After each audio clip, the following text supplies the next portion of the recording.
എല്ലാവർക്കും നമസ്കാരം. അപ്പോൾ നമ്മളിന്ന് വീണ്ടും ഒരു പുതിയ വീഡിയോ ആയിട്ട് വന്നിരിക്കുകയാണ്. നമ്മൾ എടുക്കാൻ പോകുന്നത് UN-ന്റെ ഐക്യരാഷ്ട്രസഭയുടെ രണ്ടാം ഭാഗമാണ്. ഒന്നാം ഭാഗം ഞാൻ ചെയ്ത് ഈ ചാനലിൽ തന്നെ അപ്ലോഡ് ചെയ്തിട്ടുണ്ട്. അപ്പോൾ ഇന്ന് രണ്ടാം ഭാഗത്തിൽ നമ്മൾ ഡിസ്കസ് ചെയ്യാൻ പോകുന്നത് ഐക്യരാഷ്ട്രസഭയുടെ ഘടകങ്ങളെക്കുറിച്ചാണ്. ഐക്യരാഷ്ട്രസഭയുടെ ഘടകങ്ങളെക്കുറിച്ചാണ്. ഐക്യരാഷ്ട്രസഭയ്ക്ക് പ്രധാനമായും 6 ഘടകങ്ങളാണുള്ളത്. ഏതൊക്കെയാണ്? പൊതുസഭ, ജനറൽ അസംബ്ലി ഉണ്ട്, സുരക്ഷാ കൗൺസിൽ ഉണ്ട്, സെക്രട്ടേറിയറ്റ് ഉണ്ട്, ട്രസ്റ്റിഷിപ്പ് കൗൺസിൽ ഉണ്ട്, സാമ്പത്തിക സാമൂഹിക സമിതി ഉണ്ട്, അന്താരാഷ്ട്ര നീതിന്യായ കോടതി ഉണ്ട്. ഇങ്ങനെ 6 ഘടകങ്ങളാണ് UN ഉള്ളത്. ഇതിൽ നമ്മൾ ആദ്യം ഡിസ്കസ് ചെയ്യാൻ പോകുന്നത് ജനറൽ അസംബ്ലിയെ കുറിച്ചാണ്. ജനറൽ അസംബ്ലി അഥവാ പൊതുസഭ UN അംഗത്വമുള്ള മുഴുവൻ രാജ്യങ്ങൾക്കും പ്രാതിനിധ്യമുള്ള ഏക UN ഘടകമാണ് പൊതുസഭ. അതായത് UN ഇന്ന് 193 രാജ്യങ്ങളാണ് ഉള്ളത്. ഈ 193 രാജ്യങ്ങൾക്കും പൊതുസഭയിൽ അംഗത്വമുണ്ട്. ഈ പൊതുസഭ പ്രധാനമായും ചെയ്യുന്നത് സമാധാനം, സുരക്ഷ, UN ബഡ്ജറ്റ്, അതുപോലെ തന്നെ അംഗത്വം, ഇവയിലൊക്കെ തീരുമാനമെടുക്കാനുള്ള അധികാരം പൊതുസഭയ്ക്ക് ഉണ്ട്. ആദ്യമായിട്ട് പൊതുസഭ ഒത്തുചേർന്നത് 1946 ജനുവരി 10 ലണ്ടനിലെ വെസ്റ്റ് മിനിസ്റ്റർ എന്ന സ്ഥലത്താണ് ആദ്യമായിട്ട് UN പൊതുസഭ ഒത്തുചേർന്നത്. 1946 ജനുവരി 10 ഇനി UN പൊതുസഭയ്ക്ക് കുറച്ച് ചുമതലകളുണ്ട്. അത് ഒന്നെന്ന് പറയുന്നത്, ആദ്യത്തെന്ന് പറയുന്നത് ഞാൻ മുന്നത്തെ വീഡിയോ പറഞ്ഞിരുന്നു, UN സുരക്ഷാ കൗൺസിലിൽ 15 അംഗങ്ങളുണ്ട്. 5 പെർമനന്റ് സ്ഥിരാംഗങ്ങളും 10 നോൺ പെർമനന്റ് അംഗങ്ങളും ഉണ്ട്. ഇതിൽ 10 നോൺ പെർമനന്റ് അംഗങ്ങളെ തിരഞ്ഞെടുക്കുന്നത് ഈ പൊതുസഭയുടെ ചുമതലയാണ്. ഈ പൊതുസഭയാണ് ആ 10 നോൺ പെർമനന്റ് അംഗങ്ങളെ തിരഞ്ഞെടുക്കാനുള്ള ചുമതല നമ്മുടെ പൊതുസഭയ്ക്കാണ് ഉള്ളത്. അടുത്തെന്ന് പറഞ്ഞാൽ നമ്മുടെ സാമ്പത്തിക സാമൂഹിക സമിതി ഉണ്ട്. നമ്മുടെ UN വേറൊരു ഘടകമാണ് സാമ്പത്തിക സാമൂഹിക സമിതി, എക്കോസോക്ക് എന്ന് നമ്മൾ പറയും, എക്കണോമിക് സോഷ്യൽ കൗൺസിൽ, എക്കോസോക്ക്. ഇതിലേക്കുള്ള രാജ്യങ്ങളെ തിരഞ്ഞെടുക്കാനുള്ള ചുമതലയും പൊതുസഭയ്ക്കാണ്, നമ്മുടെ ജനറൽ അസംബ്ലിക്കാണ് ഇതിലേക്കുള്ള രാജ്യങ്ങളെ തിരഞ്ഞെടുക്കാനുള്ള ചുമതലയുള്ളത്. പക്ഷേ നമ്മുടെ സെക്രട്ടറി ജനറലിനെയാണ്, അതായത് സെക്രട്ടറി ജനറലിനെ തിരഞ്ഞെടുക്കാനുള്ള ചുമതല പൊതുസഭയ്ക്കാണ്. അതായത് നമ്മുടെ സുരക്ഷാ കൗൺസിലിന്റെ നിർദ്ദേശപ്രകാരം, ശ്രദ്ധിക്കണം, സുരക്ഷാ കൗൺസിലിന്റെ നിർദ്ദേശപ്രകാരം നമ്മുടെ സെക്രട്ടറി ജനറലിനെ തിരഞ്ഞെടുക്കുന്നത് പൊതുസഭയാണ്. അതുപോലെ തന്നെ നമ്മുടെ മറ്റൊരു ഘടകമാണ് അന്താരാഷ്ട്ര നീതിന്യായ കോടതി, CGI. അതിലേക്കുള്ള 15 ജഡ്ജിമാരെ തിരഞ്ഞെടുക്കുന്നതും പൊതുസഭയ്ക്കുള്ള ചുമതലയാണ്. അതിലേക്കുള്ള 15 ജഡ്ജിമാർ, അന്താരാഷ്ട്ര നീതിന്യായ കോടതിയിൽ 15 ജഡ്ജിമാരാണ് ഉള്ളത്. അവരെ തിരഞ്ഞെടുക്കുന്നത് പൊതുസഭയാണ്. ഇതിൽ UN അംഗമായിട്ടുള്ള 193 രാജ്യങ്ങൾക്കും പൊതുസഭയിൽ അംഗത്വമുണ്ട്. പൊതുസഭയിൽ പങ്കെടുക്കാം. അവർക്ക് ഓരോ രാജ്യത്തിനും ഓരോ വോട്ട് വീതമാണ് ഉള്ളത്. UN അംഗമായ അവസാനത്തെ രാജ്യം സൗത്ത് സുഡാനാണ്. 2011 ജൂൺ 14 അപ്പോൾ നമ്മൾ ആദ്യത്തെ പൊതുസഭ നമ്മൾ അത്യാവശ്യം കാര്യങ്ങളൊക്കെ പറഞ്ഞിട്ടാണ്. രണ്ടാമത്തെന്ന് പറയുന്നത് UN സുരക്ഷാ കൗൺസിലാണ്. ഏറ്റവും പ്രധാനപ്പെട്ടതാണ് UN സുരക്ഷാ കൗൺസിൽ. 15 അംഗങ്ങളുണ്ട്. 5 പെർമനന്റ് മെമ്പേഴ്സ് ഉണ്ട്, 5 സ്ഥിരാംഗങ്ങളുണ്ട്. ബാക്കി 10 നോൺ പെർമനന്റ് മെമ്പേഴ്സ് ഉണ്ട്. അവർക്ക് 2 വർഷമാണ് കാലാവധി. 10 നോൺ പെർമനന്റ് മെമ്പേഴ്സ് ഉണ്ട്, അവർക്ക് 2 വർഷമാണ് കാലാവധി. ഈ 5 പെർമനന്റ് മെമ്പേഴ്സുമാരാരൊക്കെയാണെന്ന് വെച്ചാൽ, ഒന്ന് USA ആണ്, മറ്റൊന്ന് റഷ്യ ആണ്, മറ്റൊന്ന് ചൈന, മറ്റൊന്ന് UK, മറ്റൊന്ന് ഫ്രാൻസ്. ഈ 5 രാജ്യങ്ങളാണ് UN സെക്യൂരിറ്റി കൗൺസിലുള്ള 5 പെർമനന്റ് മെമ്പേഴ്സ്. ഈ 5 രാജ്യങ്ങൾക്ക് ഒരു പ്രധാനപ്പെട്ട അധികാരമുണ്ട്, വീറ്റോ അധികാരമുണ്ട്. അതായത് ഇവരൊരു തീരുമാനം എടുത്തു കഴിഞ്ഞാൽ, ഇപ്പോൾ 5 രാജ്യങ്ങൾ, മൊത്തം 15 അംഗങ്ങളുണ്ട്, 14 രാജ്യങ്ങൾ ഒരു തീരുമാനം പറഞ്ഞു. പക്ഷെ ഒരു രാജ്യം, ഈ വീറ്റോ പവറുള്ള പെർമനന്റ് മെമ്പേഴ്സിലുള്ള ഒരു രാജ്യത്തിന് അത് സ്വീകാര്യമല്ല എന്ന് തോന്നിക്കഴിഞ്ഞാൽ അവരൊരു ഗ്രീൻ സിഗ്നൽ അത് കൊടുത്തില്ലെങ്കിൽ അത് നിയമം അല്ലെങ്കിൽ അത് നടപടിക്രമം നടക്കില്ല. ആ നിയമം പാസ്സാവില്ല, അത് അസാധുവായി മാറി. ആ വീറ്റോ അധികാരം ഉപയോഗിച്ച് കഴിഞ്ഞാൽ മുന്നോട്ട് പോകാൻ സാധിക്കില്ല. ഏറ്റവും പ്രധാനപ്പെട്ട അധികാരമാണ്, അതായത് വീറ്റോ അധികാരം. ഈ 5 രാജ്യങ്ങളാണ് USA, Russia, China, UK, France. Non permanent മെമ്പേഴ്സിന് വീറ്റോ അധികാരമൊന്നുമില്ല. അവർ 2 വർഷം കൂടുമ്പോൾ മാറി വരുന്നതാണ്. നിലവിൽ നോൺ പെർമനന്റ് മെമ്പേഴ്സിൽ 10 പേരിൽ ഇന്ത്യ ഇപ്പോൾ അംഗമല്ല കേട്ടോ. ഇപ്പോൾ ഇന്ത്യ അംഗമല്ല. പാകിസ്ഥാനുണ്ട്, കൊളംബിയ, ഡെൻമാർക്ക്, അങ്ങനത്തെ കുറച്ച് 10 രാജ്യങ്ങളാണ് ഇപ്പോഴുള്ളത്. 2 വർഷമാണ് കാലാവധി. 2 വർഷം കഴിയുമ്പോൾ മാറാം. ഇന്ത്യ നിലവിലില്ല. നിലവിൽ ഇപ്പോൾ ഇന്ത്യ അതിൽ അംഗമല്ല. മറ്റൊരു കാര്യം നമ്മൾ സമാധാന സേനയാണ്. ഇപ്പോൾ എവിടെയെങ്കിലും പ്രശ്നങ്ങൾ ഉണ്ടാകുമ്പോൾ, രാജ്യങ്ങൾ തമ്മിലുള്ള പ്രശ്നങ്ങൾ ഉണ്ടാകുമ്പോൾ UN സുരക്ഷാ കൗൺസിലാണ് സമാധാന സേനയെ വിന്യസിക്കാനുള്ള ചുമതല അവർക്കാണ്. സമാധാന സേനയെ ഇവരാണ് വിന്യസിക്കുക. ഇനി നമ്മളിപ്പോൾ പറഞ്ഞല്ലോ സ്ഥിരാംഗം, നമ്മൾ പറഞ്ഞു 5 സ്ഥിരാംഗം ഉണ്ടല്ലേ. ആരൊക്കെയാണ്? USA, Russia, China, UK, France. ഈ 5 സ്ഥിരാംഗങ്ങളുണ്ട്. ഈ സ്ഥിരാംഗമാവാനുള്ള യോഗ്യത എന്തൊക്കെയാണെന്നുള്ളതാണ് നമ്മൾ പറയാൻ പോകുന്നത്. സ്ഥിരാംഗമാവാനുള്ള യോഗ്യതകൾ എന്തൊക്കെയാണെന്ന് നമ്മൾ പറയാൻ പോകുന്നത്. ഒന്ന്, സാമ്പത്തിക ശക്തിയായിരിക്കണം. ലോകത്തിലെ ഏറ്റവും മികച്ച സാമ്പത്തിക ശക്തികളിൽ ഒന്നായിരിക്കണം. ഏറ്റവും വലിയ സാമ്പത്തിക ശക്തികളിൽ ഒന്നായിരിക്കണം. സൈനിക ശക്തിയാവണം. മറ്റൊന്ന് പറയുന്നത് ഏറ്റവും കൂടുതൽ ജനസംഖ്യയുള്ള രാഷ്ട്രങ്ങളിൽ ഒന്നാണ്. ഏറ്റവും കൂടുതൽ നല്ല ജനസംഖ്യ അവിടെ ഉണ്ടാവണം. പിന്നെ എന്ന് പറഞ്ഞാൽ UN ബജറ്റിലേക്ക് കാര്യമായ രീതിയിലുള്ള സംഭാവന നൽകുന്ന രാജ്യമായിരിക്കണം. UN ബജറ്റിലേക്ക് ഏറ്റവും കൂടുതൽ സംഭാവന നൽകുന്നത് USA ആണ്. രണ്ടാമത് ജപ്പാനാണ്. അതുപോലെ തന്നെ USA, അതായത് പറഞ്ഞു വന്നത് ബജറ്റിലേക്ക് കാര്യമായ സംഭാവന നൽകുന്ന രാജ്യമായിരിക്കണം. മറ്റൊന്ന് പറയുന്നത് മനുഷ്യാവകാശവും ജനാധിപത്യവും പിന്തുടരുന്ന ഒരു രാജ്യമായിരിക്കണം. മനുഷ്യാവകാശത്തിനും ജനാധിപത്യത്തിനും പ്രാധാന്യം കൊടുക്കുന്ന രാജ്യമായിരിക്കണം. അവസാനം പറഞ്ഞത് ഭൂപ്രകൃതി, സാമ്പത്തിക സംവിധാനങ്ങൾ, സംസ്കാരം എന്നീ കാര്യങ്ങളിൽ സമിതി ലോകത്തിൻ്റെ വൈവിധ്യങ്ങളെ പ്രതിദാനം ചെയ്യണം. മനസ്സിലായില്ലേ? അപ്പോൾ ഈ ഒരു പ്രധാനപ്പെട്ട പോയിന്റ്സാണ് സ്ഥിരാംഗമാവാനുള്ള യോഗ്യതകൾ എന്ന് പറയുന്നത്. എത്രയോ വർഷക്കാലമായി ഇന്ത്യയെ സ്ഥിരാംഗമാക്കണമെന്നുള്ള ചർച്ചകളൊക്കെ നടക്കുന്നുണ്ട്. പക്ഷേ ഇതുവരെ ഈ വീറ്റോ അധികാരമുള്ള ഏതെങ്കിലും 5 രാജ്യങ്ങളിൽ ഏതെങ്കിലും ഒരു രാജ്യം എല്ലാ സന്ദർഭത്തിലും ഭാരപണിത് ഇന്ത്യക്ക് സാധിച്ചിട്ടില്ല. പാകിസ്ഥാനും പുറത്തുനിന്ന് എതിർക്കുന്നുണ്ട്, അവർക്ക് കൊടുക്കരുതെന്നൊക്കെ പറഞ്ഞു. ഇന്ത്യക്ക് ഇതുവരെ കിട്ടിയിട്ടില്ല. ഈ പെർമനന്റ് മെമ്പറാവാൻ ഇന്ത്യക്ക് ഇതുവരെ പറ്റിയിട്ടില്ല. അപ്പോൾ നമ്മളിപ്പോൾ സെക്യൂരിറ്റി കൗൺസിൽ കഴിഞ്ഞിരിക്കുകയാണ്. 2 ഘടകങ്ങൾ നമ്മളിപ്പോൾ കഴിഞ്ഞു. മൂന്നാമത്തെ ഘടകം എന്ന് പറഞ്ഞാൽ സെക്രട്ടേറിയറ്റ് ആണ്. സെക്രട്ടേറിയറ്റ് എന്ന് പറയുന്നത് ഒരു ഓഫീസ് സെറ്റപ്പാണ്. നമ്മുടെ ഇവിടെ ഉള്ള പോലെ തന്നെ സെക്രട്ടേറിയറ്റ് അത് തന്നെയാണ് ഉദ്ദേശിക്കുന്നത്. അതിനെ നയിക്കുന്നത് സെക്രട്ടറി ജനറലാണ് നയിക്കുന്നത്. ഇപ്പോഴത്തെ സെക്രട്ടറി ജനറൽ അന്റോണിയോ ഗുട്ടറസ് ആണ്. പോർച്ചുഗൽ കാരണത്തിൽ അന്റോണിയോ ഗുട്ടറസ് ആണ്. ലോകമെമ്പാടുമുള്ള സിവിൽ സർവീസ് ഉദ്യോഗസ്ഥരാണ് ഈ സെക്രട്ടേറിയറ്റ് നയിക്കപ്പെടുന്നത് കേട്ടോ. ലോകമെമ്പാടുമുള്ള സിവിൽ സർവീസ് ഉദ്യോഗസ്ഥരെ പ്രയോജനപ്പെടുത്തിയാണ് ഈ സെക്രട്ടേറിയറ്റ് മുന്നോട്ട് പോകുന്നത്. അന്താരാഷ്ട്ര സംഘടനകൾക്ക് അവരുടെ പഠനങ്ങൾക്കും അവരുടെ വിവരങ്ങളും സൗകര്യങ്ങളൊക്കെ ഒരുക്കി കൊടുക്കുന്നത് ആരാണ്? ഈ സെക്രട്ടേറിയറ്റ് ആണ്. അതുപോലെ സുരക്ഷാ കൗൺസിൽ, പൊതുസഭ, എക്കോസോക്ക് പറയുന്ന കാര്യങ്ങളൊക്കെ നടത്തുന്നത് അവരുടെ നിർദ്ദേശപ്രകാരം നടത്തുന്നത് സെക്രട്ടേറിയറ്റ് ആണ്. ദൈനംദിന കാര്യങ്ങളെല്ലാം ചെയ്യുന്നത് സെക്രട്ടേറിയറ്റിന്റെ ചുമതലയാണ്. സെക്രട്ടേറിയറ്റിനെ പറ്റി പറയുമ്പോൾ ഇതുവരെ നമുക്ക് UN 9 സെക്രട്ടറി ജനറൽമാരാണ് ഉണ്ടല്ലോ. 9 പേര്. ആ 9 പേര് നമ്മളൊന്ന് ചെറുതായിട്ടൊന്ന് പറഞ്ഞു പോവുകയാണ്. 9 പേര്. ആദ്യത്തെ സെക്രട്ടറി ജനറൽ ട്രിക്ലിയാണ്. ആദ്യത്തെ സെക്രട്ടറി ജനറൽ ട്രിക്ലിയാണ്. അതുപോലെ തന്നെ ഒരു കാര്യം, അദ്ദേഹം 1946 മുതൽ 52 വരെയാണ് വരുന്നത്. UN വന്നത് 1945 ഒക്ടോബർ 24 ആദ്യം UN ഒരു താൽക്കാലിക സെക്രട്ടറി ജനറൽ ഉണ്ടായിരുന്നു, ഒരു 4 മാസക്കാലം. ഗ്ലാഡിൻ ജെബ് എന്നാണ് അദ്ദേഹത്തിൻ്റെ പേര്. UK കാരനാണ് ഗ്ലാഡിൻ ജെബ്. അദ്ദേഹമാണ് UN ആദ്യത്തെ താൽക്കാലിക സെക്രട്ടറി. ഒരു പെർമനന്റ് ആയിട്ട് ആദ്യമായിട്ട് സെക്രട്ടറി വന്നിട്ടുള്ളത് ട്രിക്ലിയാണ്. നോർവേക്കാരനാണ്. വിദേശകാര്യമന്ത്രിയായിരുന്നു. നയതന്ത്രജ്ഞനാണ്. നല്ലൊരു അവരുടെ വിദേശകാര്യമന്ത്രി നോർവേയുടെ ഒക്കെ വ്യക്തിയായിരുന്നു ട്രിക്ലി. കാശ്മീർ വിഷയത്തിൽ ഇന്ത്യ പാകിസ്ഥാൻ്റെ ഇടയിൽ സമാധാനം സൃഷ്ടിക്കാൻ വേണ്ടി ശ്രമങ്ങൾ നടത്തിയിട്ടുണ്ട് ട്രിക്ലിയുടെ പ്രധാനപ്പെട്ട സംഭാവനകളാണത്.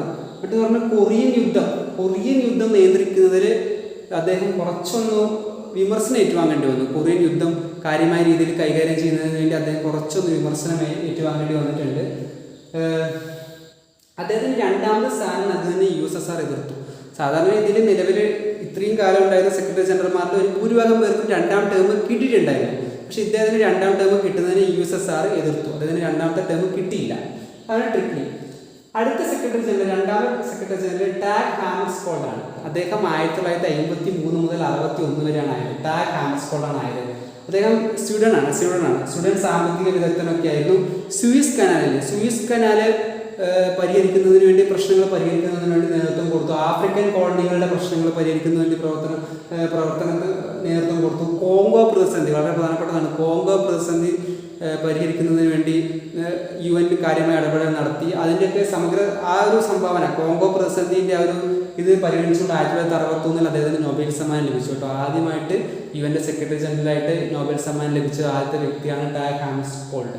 1953 മുതൽ 1961 വരെയാണ് അദ്ദേഹം സെക്രട്ടറി ജനറലായിട്ട് സേവനം അനുഷ്ഠിച്ചിട്ടുള്ളത്. അടുത്തയാൾ വളരെ പ്രധാനപ്പെട്ടാണ് ഊത്താൻഡ്. അദ്ദേഹം ബർമ്മ, ഇപ്പോഴത്തെ മ്യാൻമാർ സ്വദേശിയാണ്. UN സെക്രട്ടറി ജനറൽ ആവുന്ന ആദ്യത്തെ ഏഷ്യൻ വംശജനാണ് കേട്ടോ ഊത്താൻഡ്. അദ്ദേഹം 1961 മുതൽ 1971 വരെയാണ് സെക്രട്ടറി ജനറൽ ആയത്. ക്യൂബൻ മിസൈൽ പ്രതിസന്ധി, അതുപോലെ കോങ്കോ പ്രതിസന്ധി, ഇതൊക്കെ പരിഹരിക്കുന്നതിന് വേണ്ടി കാര്യമായി ഇടപെട്ടു. സൈപ്രസിലേക്ക് UN സമാധാന സേന അയച്ചു. അതുപോലെ തന്നെ വിയറ്റ്നാം യുദ്ധകാലത്ത് അമേരിക്ക അദ്ദേഹത്തെ വിമർശിച്ചിട്ടുണ്ട്. അതുകൂടി നമ്മൾ നോട്ട് ചെയ്യണം.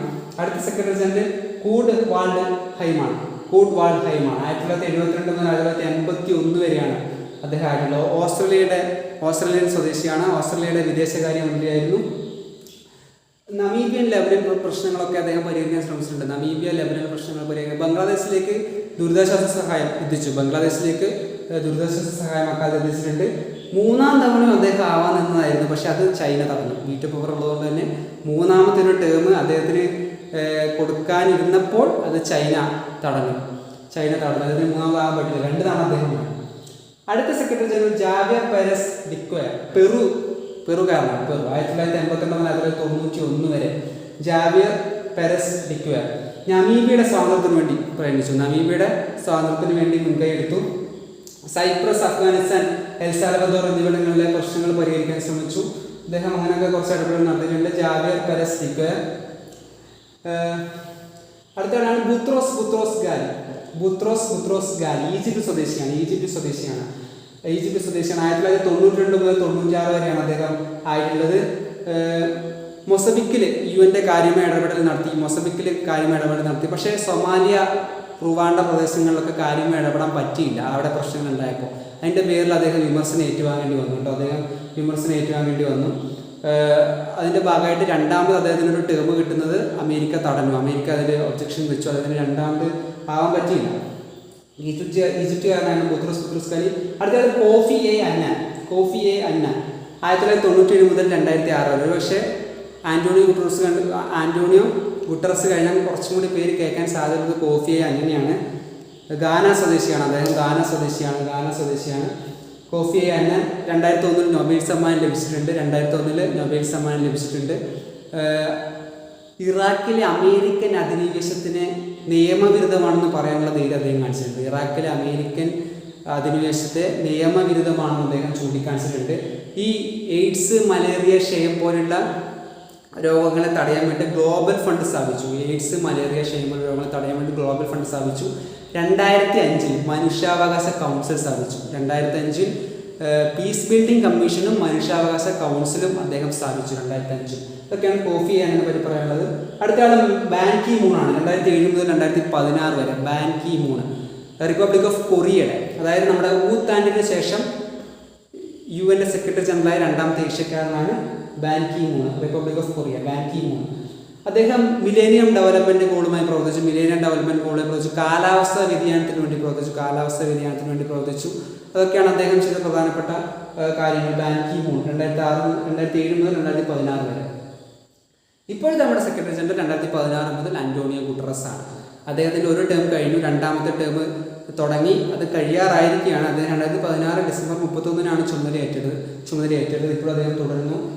ആന്റോണിയോ ഗുട്ടറസ് 1995 മുതൽ 2002 വരെ പോർച്ചുഗലിൻ്റെ പ്രധാനമന്ത്രിയായിരുന്നു അദ്ദേഹം. ഈ സോഷ്യലിസ്റ്റ് ഇന്റർനാഷണലിന്റെ ചെയർമാനായിരുന്നു. അതുപോലെ തന്നെ UN അഭയാർത്ഥി കമ്മീഷന്റെ പ്രസിഡന്റായിട്ടൊക്കെ അദ്ദേഹം പ്രവർത്തിച്ചിട്ടുണ്ട്. ഇതൊക്കെയാണ് നമ്മുടെ സെക്രട്ടറി ജനറൽമാരെ പറ്റി പറയുന്നത്. ഇതൊരു 9 പേരാണ് നമുക്ക് ഉണ്ടായിട്ടുള്ളത്. പിന്നെ 1998 മുതൽ UN ഡെപ്യൂട്ടി സെക്രട്ടറിമാരുണ്ട് കേട്ടോ. 1998 മുതൽ UN ഡെപ്യൂട്ടി സെക്രട്ടറിമാരുണ്ട്. ആദ്യത്തെ ഡെപ്യൂട്ടി സെക്രട്ടറി ലൂയിസെ ഫ്രെച്ചെട്ടിയാണ്. ഇപ്പോഴത്തെ ഡെപ്യൂട്ടി സെക്രട്ടറി എന്ന് പറയുന്നത് ആമിന എ മുഹമ്മദാണ്. നൈജീരിയ സ്വദേശിയായിട്ടുള്ള ആമിന എ മുഹമ്മദാണ് ഇപ്പോഴത്തെ ഡെപ്യൂട്ടി സെക്രട്ടറി. അതൊന്നും ഓർത്തിരിക്കുക. അപ്പോൾ സെക്രട്ടറിയുടെ എന്നുള്ളൊരു വിഷയം നമ്മൾ ഏതാണ്ട് കവർ ചെയ്തിട്ടുണ്ട്. അടുത്തത് പറയുന്നത് ട്രസ്റ്റിഷിപ്പ് കൗൺസിലാണ്. UN നിലവിൽ നിഷ്ക്രിയമായിട്ടുള്ള, അതായത് നിലവിൽ പ്രവർത്തിക്കാത്ത ഒരു ഘടകമാണ് ട്രസ്റ്റിഷിപ്പ്. എന്നാലും പേപ്പറുകളിൽ നമ്മളിത് പറയുന്നതിൻ്റെ ഒരു ഘടകമായിട്ട് 1994 നവംബർ 1 മുതൽ ഇതിപ്പോൾ പ്രവർത്തിക്കുന്നില്ല. ഇത് ശരിക്കും എന്ന് പറയുന്നത് 1ാം ലോക മഹായുദ്ധത്തിന് ശേഷം ലീഗ് ഓഫ് നേഷൻസിൻ്റെ കീഴിൽ കൊളോണിയൽ സ്വത്തുക്കൾ കൈകാര്യം ചെയ്യുന്നതിൻ്റെ ദൗത്യമായിരുന്നു ട്രസ്റ്റിഷിപ്പ് കൗൺസിലിന് ഉണ്ടായിരുന്നത്. അപ്പോൾ 2ാം ലോക മഹായുദ്ധത്തിന് ശേഷം പരാജയം ഏൽക്കേണ്ടി വന്ന രാജ്യങ്ങളും എല്ലാം കൂട്ടിയിട്ട്, അതായത് പ്രദേശങ്ങളെ, ഒറ്റപ്പെട്ടു പോയ പ്രദേശങ്ങളെല്ലാം ട്രസ്റ്റായി രൂപീകരിച്ചുകൊണ്ട് അവരുടെ ജനാധിപത്യത്തിനും അവരുടെ പരമാധികാരത്തിനും അവരുടെ ഒരു സ്വയം അധികാരത്തിനൊക്കെ വേണ്ടി മെഷേഴ്സ് എടുക്കലായിരുന്നു അവരുടെ ട്രസ്റ്റർഷിപ്പിൻ്റെ ചുമതല. ഒരുപാട് രാജ്യങ്ങൾ മെർജ് ചെയ്ത് മറ്റ് രാജ്യങ്ങളുമായി മെർജ് ചെയ്ത് പോവുകയും അതുപോലെ തന്നെ സ്വാതന്ത്ര്യം പ്രഖ്യാപിക്കുകയും ചെയ്തതോടുകൂടി 1994 നവംബർ 1 മുതൽ ട്രസ്റ്റർഷിപ്പ് കൗൺസിൽ പ്രവർത്തിക്കുന്നില്ല. അവസാനമായിട്ട് ഇതിൽ നിന്ന് പോയ രാജ്യം പല്ലാവുമാണ്. പല്ലാവ് സ്വാതന്ത്ര്യം നേടിയതോടുകൂടി 1994 നവംബർ 1 മുതൽ ട്രസ്റ്റർഷിപ്പ് കൗൺസിൽ പ്രവർത്തിക്കുന്നില്ല. അടുത്ത ഘടകം എക്കോസോക്കാണ്, സാമ്പത്തിക സാമൂഹിക സമിതി. സാമ്പത്തിക സാമൂഹിക സമിതിയിൽ 54 അംഗങ്ങളുണ്ട്. 54 അംഗങ്ങളാണ് സാമ്പത്തിക സാമൂഹിക സമിതിയിലുള്ളത്. 3 വർഷത്തേക്കാണ് ഇവരെ തിരഞ്ഞെടുക്കുക. 3 വർഷത്തേക്കാണ് തിരഞ്ഞെടുക്കുക. പേരിൽ തന്നെയുണ്ട്, രാജ്യങ്ങൾക്കിടയിലുള്ള സാമ്പത്തിക സാമൂഹികം വളർത്തുന്നതിന് വേണ്ടിയിട്ട് രൂപീകരിച്ചതാണ്. ഒരുപാട് മറ്റ് അന്താരാഷ്ട്ര സംഘടനകളുടെ പ്രവർത്തനം ഏകോപിപ്പിക്കുന്ന ഒരു ചുമതലയും കൂടി സാമ്പത്തിക സാമൂഹിക സമിതിക്കുണ്ട്. അതാണ് അതിനെപ്പറ്റി പറയാനുള്ളത്. അടുത്തെന്ന് പറയുന്നത് ഇന്റർനാഷണൽ കോർട്ട് ഓഫ് ജസ്റ്റിസ്, അന്താരാഷ്ട്ര നീതിന്യായ കോടതി. അന്താരാഷ്ട്ര നീതിന്യായ കോടതിയുടെ ആസ്ഥാനം നെതർലൻഡ്സിലെ ഹേഗിലാണ്. പീസ് പാലസ് എന്നാണ് ആസ്ഥാനത്തിന് പറയുന്ന പേര്. പീസ് പാലസ് അന്താരാഷ്ട്ര നീതിന്യായ കോടതിയിൽ 15 ജഡ്ജിമാരുണ്ട്. നമ്മൾ നേരത്തെ പറഞ്ഞല്ലേ, പൊതുസഭയാണ് ഇവരെ തിരഞ്ഞെടുക്കുന്നത്. 15 ജഡ്ജിമാരുണ്ട്. ആപേക്ഷിക ഭൂരിപക്ഷത്തിലാണ് വിധി പറയുക. 15 ജഡ്ജിമാരുണ്ട്. ഇപ്പം യുഎൻ്റെ ഭാഗമായിട്ടുള്ള രാജ്യങ്ങളുണ്ട്. അവരെ UN ചാർട്ടറുമായി ബന്ധപ്പെട്ട കാര്യങ്ങളുണ്ട്. അങ്ങനെ നമ്മളൊരു കേസ് ഫയൽ ചെയ്താൽ അല്ലെങ്കിൽ അത്തരത്തിലുള്ള കാര്യങ്ങളിൽ ഉപദേശം നൽകലാണ് ഇവരുടെ പ്രധാനപ്പെട്ട ചുമതല. യുഎനുമായി ബന്ധപ്പെട്ടുള്ള രാജ്യങ്ങൾ നിയമപ്രശ്നങ്ങളിൽ കാര്യമായ മറുപടി ചോദിച്ചാൽ അതിന് ഉപദേശം നൽകലാണ് അന്താരാഷ്ട്ര നീതിന്യായ കോടതിയുടെ പ്രധാനപ്പെട്ട കർമ്മം എന്ന് പറയുന്നത്, അവരുടെ പ്രധാനപ്പെട്ട ജോലി എന്ന് പറയുന്നത്. അതുപോലെ തന്നെ ഏതെങ്കിലും രാജ്യങ്ങൾ, യുഎൻ്റെ ഭാഗമായിട്ടുള്ള രാജ്യങ്ങളും യുഎൻ്റെ ഏതെങ്കിലും ഉടമ്പടിക്ക് വിധേയമായി വരുന്ന കാര്യങ്ങളിൽ എന്തെങ്കിലും നിയമപ്രശ്നം ഉണ്ടെങ്കിൽ കേസ് ഫയൽ ചെയ്താൽ അതിൽ അന്തിമ വിധി കൽപ്പിക്കാനുള്ള അവകാശവും ഇന്റർനാഷണൽ കോർട്ട് ഓഫ് ജസ്റ്റിസിനുണ്ട്. പക്ഷേ ഈ വിധി നടപ്പാക്കണോ വേണ്ടോ എന്ന് തീരുമാനിക്കേണ്ടത് സുരക്ഷാ കൗൺസിലാണ്. 1986 അമേരിക്ക ഇതിൻ്റെ നിർബന്ധിത നിയമപരിപാലനത്തിൽ നിന്ന് പിന്മാറി. അതായത് ഇങ്ങനൊരു വിധി പ്രഖ്യാപിച്ചാൽ നിർബന്ധമായി നടപ്പിലാക്കണമെന്നുള്ളതെന്ന് അമേരിക്ക 1986 പിന്മാറി. അതോടുകൂടി തന്നെ ഇത് സുരക്ഷാ കൗൺസിൽ അംഗങ്ങളുടെ കൈവശമുള്ളൊരു കാര്യമാണ്. ഇത് നിർബന്ധമായും ഈ വിധി നടപ്പാക്കണോ വേണ്ടയോ എന്നുള്ളത് അവരുടെ ഒരു അവകാശമാണ്. ഏതെങ്കിലും ഒരു രാജ്യം വേണ്ടെന്ന് പറഞ്ഞു കഴിഞ്ഞാൽ ആ വിധി നടപ്പാക്കാൻ സാധിക്കില്ല. അതൊരു സെക്യൂരിറ്റി കൗൺസിലിനെ സെക്യൂരിറ്റി കൗൺസിലിനെ ആശ്രയിച്ചാണ് സത്യം പറഞ്ഞാൽ അന്താരാഷ്ട്ര നീതിന്യായ കോടതിയിൽ ഓരോ വിധിയും വരാറ്. അവർക്കിപ്പോൾ ഒരു കേസ്, ഇപ്പോൾ യുഎൻ്റെ ഭാഗമായുള്ള രാജ്യങ്ങൾ കൊടുക്കുന്ന കേസ്, അല്ലെങ്കിൽ യുഎൻ്റെ ഏതെങ്കിലും ചാർട്ടർ അല്ലെങ്കിൽ യുഎൻ്റെ ഉടമ്പടികൾക്ക് വിധേയമായിട്ടുള്ള നിയമപ്രശ്നങ്ങളിൽ വിധി പറയാനുള്ള അവകാശം അവർക്കുണ്ട്. പക്ഷേ ആ വിധി നടപ്പാക്കണോ വേണ്ടിയോ എന്നുള്ളത് അന്തിമ തീരുമാനമായിട്ട് സുരക്ഷാ കൗൺസിലാണ് എടുക്കുക. ഇതൊക്കെയാണ് നമുക്ക് ഇന്നത്തെ ഭാഗത്തിൽ യുഎനെ പറ്റി, യുഎൻ്റെ ഘടകങ്ങളെ പറ്റി നമ്മൾ ഓൾമോസ്റ്റ് എല്ലാം 6 ഘടകങ്ങളാണ് ഉള്ളത്. ജനറൽ അസംബ്ലി, സുരക്ഷാ കൗൺസിൽ, സെക്രട്ടേറിയറ്റ്, ട്രസ്റ്റർഷിപ്പ് കൗൺസിൽ, എക്കോസോക്ക്, ഇന്റർനാഷണൽ കോർട്ട് ഓഫ് ജസ്റ്റിസ്, ഈ 6നെ പറ്റി നമ്മൾ ഏകദേശ കാര്യങ്ങളൊക്കെ പറഞ്ഞിട്ടുണ്ട്. അപ്പോൾ ഇത്രയൊക്കെയാണ് ഇന്നത്തെ വീഡിയോയിൽ പറയാനുള്ളത്. എല്ലാവർക്കും ക്ലാസ് മനസ്സിലായെന്ന് വിശ്വസിക്കുന്നു. Thank you.